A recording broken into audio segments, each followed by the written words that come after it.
What is up, guys, and welcome back to episode 11 of our So Rare Road to Glory series. And today we are going to be talking about the CAP240 method, I guess, how it's been for me personally since sort of January, February time, how much I've earned in ETH and cards since then, and overall, how have I performed and what are the sort of outcomes that I've got from it as well. And a huge thank you to all the 63 subscribers that we've now got on the YouTube channel. This is amazing progress. I can't believe there's 63 of you that actually want to sit and watch my videos, which is, yeah, just crazy. And yeah, hopefully we can get up towards that 100 mark soon. And let's get into the video. Okay, so you may have seen on Twitter, I put out a post on the 26th, which basically went through my CAP240 lineups since January, and I worked out how much ETH I'd won, which lineups worked best, and how many cards I'd actually won as well. So I thought it'd be quite good to go through that on a video and just sort of have me talking about it, just going into a little bit more detail about those points as well.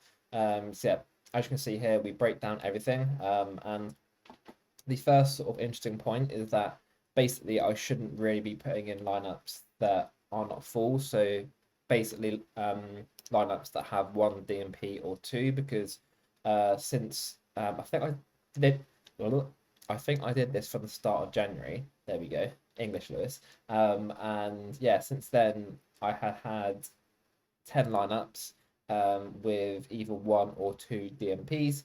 And yeah, I basically hit ETH 0 times, didn't win any cards. And yeah, for me, this probably highlights that I should just not enter those lineups, or just enter them and not really expect anything and just get the coins from them, because it's obvious that for me and for my gallery, this just doesn't work. Maybe I don't have enough of those high-end scoring cards that can make up for the one DMP. It's probably a explanation for it, but yeah, for me, that's just not a method which is, yeah, winning me anything. So it's quite pointless, really. And then if we look at the full lineups, that's with 5 players that have played during that game week. I had 21 of those. I hit ETH 14 times, and I won 3 cards during that time. That's a 67% hit rate on the threshold and a 14% on hitting a card. And the cards that we got were a tier 3, a tier 4, and a tier 5. And overall, I think hitting it basically 2/3 of the time is actually quite good. I think if I sort of learn from these lessons and start to actually work on things a little bit more, I can probably get that up above 70%, and hopefully around that sort of 75 area. And I really want to try and get this card up around that sort of 20, 25.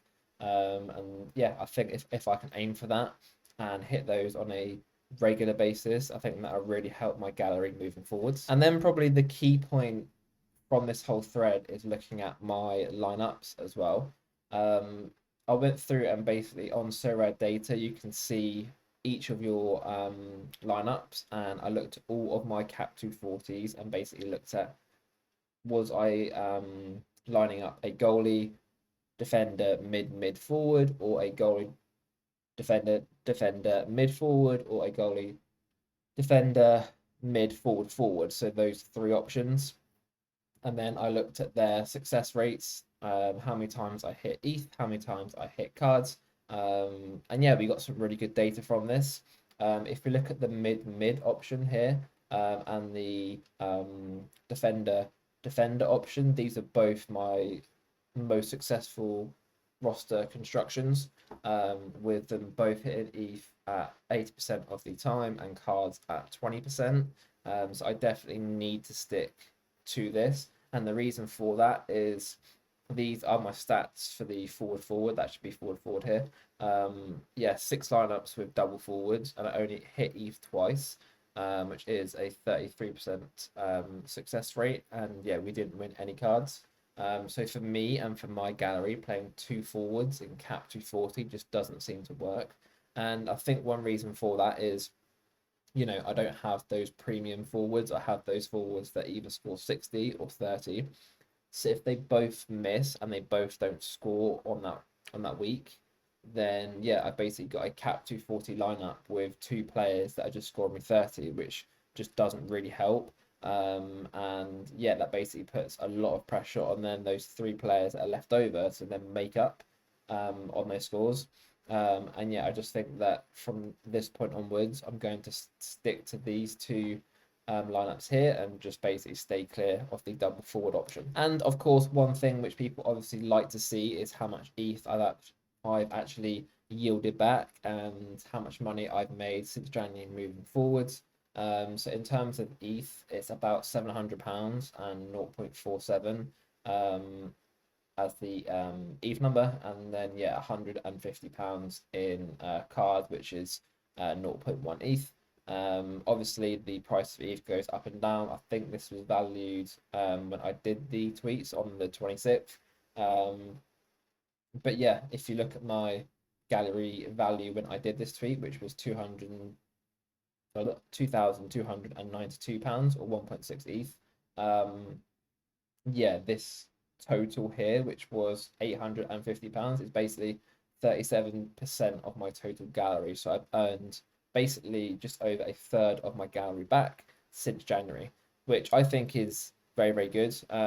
Obviously, as a true Sorare addict, I haven't actually withdrawn any of that money. I've been reinvesting it into new cards for the summer and for the upcoming European seasons. But yeah, if we can continue to hit ETH at the same rate, then yeah, by the end of the year, we should basically be around that sort of um, 2/3 mark of our gallery yielded back, which is really, really good. And I know obviously people are sometimes a little bit scared to talk about yield and ROI and that sort of stuff around Sorare, but I think in terms of CAP240, when the main priority is just hitting that ETH, I think it's good to be transparent and actually show people, this is what I've done and this is how much I've got back since January. So moving on to the end of this Twitter thread, we basically put 4 points here, which I think are quite key, and they're the sort of main lessons learned. Is that for me personally, don't set any lineups with 3 or 4 players and don't use 2 forwards. Stick to using 2 mids or 2 defenders, and always try and use 5 players that have got a fixture. And obviously, this last point is quite an obvious one, but some people do a lot of cap 220 teams and cap 240 teams with like a DMP keeper, for instance. So I do think it is quite key to actually raise that point and show the difference between using a full 5-man lineup and a lineup with a DMP in it. And then just to round things off, I did also comment, would have been interesting to see if we would have entered all of those players into competitions like Champ or Cap 270 or even All Star. And then obviously there's no cap in those modes, so I could use them with better players. And yeah, it would have been interesting to see if we would have yielded the same amount of ETH or cards back compared to the Cap 240 mode. And yeah, whether the £850 I got in ETH and cards would have been as useful, or would, yeah, all those cards, one from Cap 270, for instance, would that have been more useful to me and to my gallery? And I think one key point to finish on is this comment here from Black and Amber, who said that do I basically focus on Cap 240 when building lineups? And for me personally, right now and my gallery, the first lineup which I build is the Cap 240 lineup, because I want to make sure that I give myself the biggest chance to actually earn that ETH back. For me, that's how I'm actually building my gallery right now. So yeah, I always build the Cap 240 first and then build like a 220 or a 270 afterwards. So that is all for today's video, guys. I hope you got some good value from that and me rambling about Cap 240 for 10 minutes. And as always, make sure to like and subscribe. And if you've got any questions about this video and about the Cap 240 method, just let me down in the comments, and I'll see you tomorrow for our next video.